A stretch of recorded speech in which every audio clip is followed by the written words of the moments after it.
Bonjour à tous, je ne sais plus où j'ai mis mon haut de forme. Je me suis fait beau parce que ce dimanche, on va sur la crème des hippodromes à Chantilly. C'est le prix du Jockey Club, le derby français. Un grand moment, 19 partants. Alors cela démontre quand il y a beaucoup de partants dans le Jockey Club, ça veut dire qu'il n'y a pas de phénomène, que le lot est très ouvert. Et quand il y a très peu de partants dans le Jockey Club, ça veut dire qu'il y a un monstre au départ qui fait peur à tout le monde et tout le monde apporte du loup et tout le monde s'en va. Donc là, le fait qu'il y a 19, ça veut dire que ça va pas être une grande édition du prix du Jockey Club, et l'arrivée ce samedi du Derby d'Epsom avec un gagnant à 20 contre 1 et un deuxième à 60 contre 1 démontre que la génération des 3 ans, que ce soit en Angleterre et on va peut-être le voir ce dimanche en France, n'est peut-être pas une génération extraordinaire en termes de qualité, de pointure grand classique. Mais on a quand même un cheval qui est le gros favori. En plus, il a tiré un bon numéro à la corde. Alors beaucoup de ses adversaires se retrouvent tout à l'extérieur au départ. C'est le 8 Saint-Marc Basilica. Eh bien, je pense qu'à 50 mètres du poteau, la messe sera dite. C'est le plus expérimenté, c'est le plus riche, c'est le plus beau.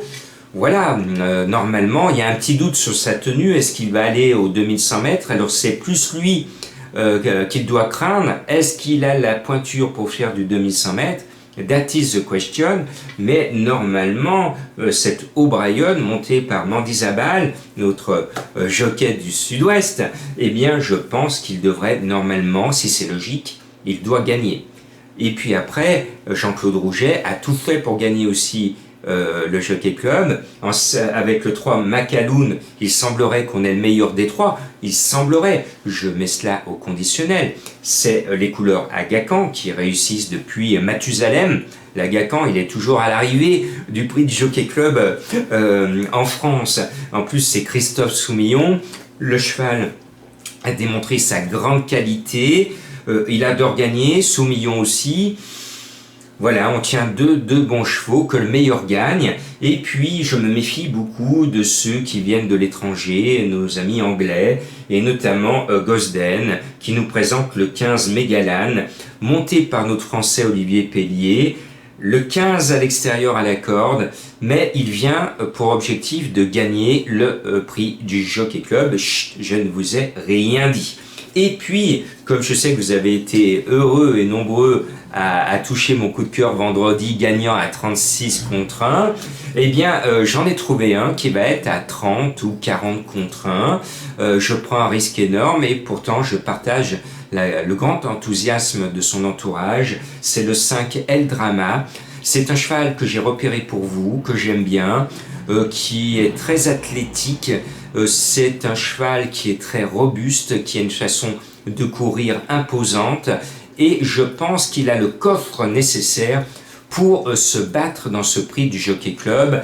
On sera le 6 juin, je pense que les Britanniques vont débarquer encore chez nous pour nous libérer. Alors merci à tous ceux qui nous ont libéré le 6 juin 1944, et merci à ceux qui vont nous ouvrir les vannes du rappeur dans l'ordre du quintet, parce qu'il est difficile à trouver ce quintet dans l'ordre dans le prix du Jockey Club. Eh bien, s'il y a une surprise, et il y aura une surprise comme dans le Derby d'Epsom, eh bien j'espère que j'ai trouvé avec mon flair légendaire, ce gros tocard qui va casser la baraque à tout le monde, mais pas la vôtre.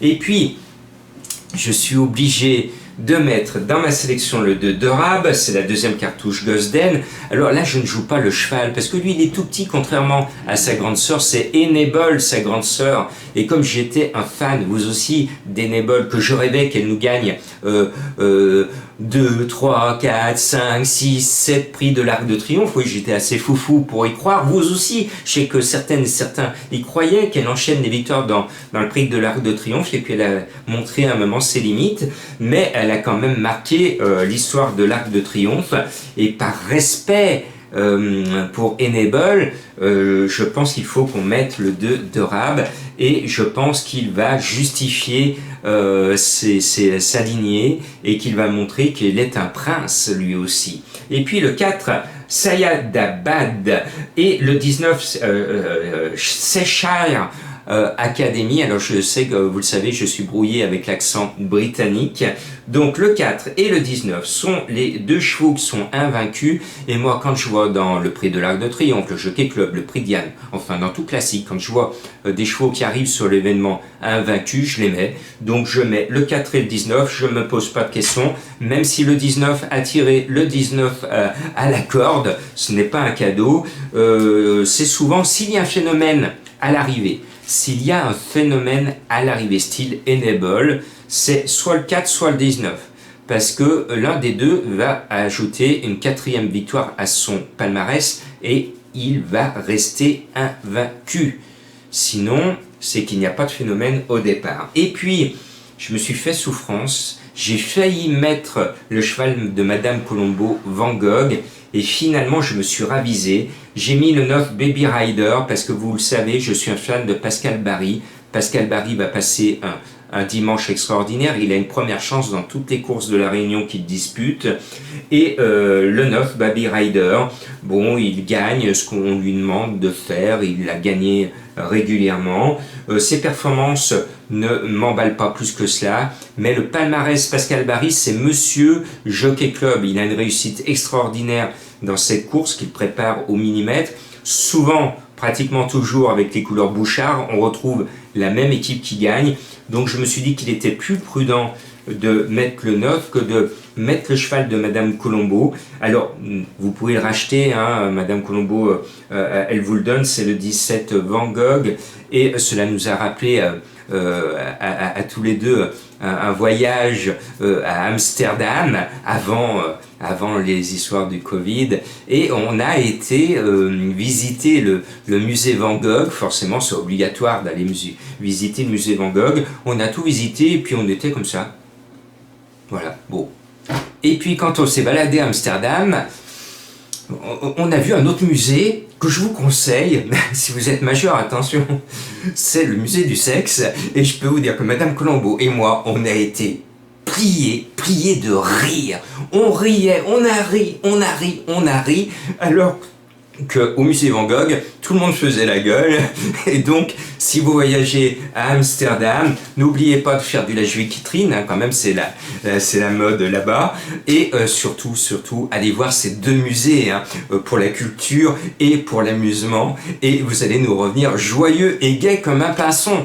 Voilà, bon prix du Jockey Club. Merci de me suivre fidèlement. Moi, je suis heureux d'arriver en ce 6 juin avec tout mon pactage, parce que moi j'ai fait l'armée à l'époque, mais maintenant je fais plus l'armée en France, et d'arriver sur le Jockey Club avec 52% de réussite au tiercé depuis le 1er septembre. Je n'ai jamais fait ça de toute ma carrière, ça fait 30 ans que je donne des pronostics, jamais j'avais eu une telle régularité. J'en suis heureux pour vous en version gratuite, et j'en suis encore plus heureux pour ceux qui me suivent dans les pronos du cœur de façon abonnée, avec plus d'informations. Là, pour les abonnés, ils ont le défilé des partants, ils ont l'histoire du Jockey Club, ils ont des vidéos bonus de conseils de jeu, ils ont tout ce qu'il faut pour être heureux. Tout ce qu'il faut pour être heureux, et quoi qu'il arrive ce dimanche, soyez heureux de vivre un grand événement. J'espère que vous allez gagner, et si vous perdez, gardez le sourire.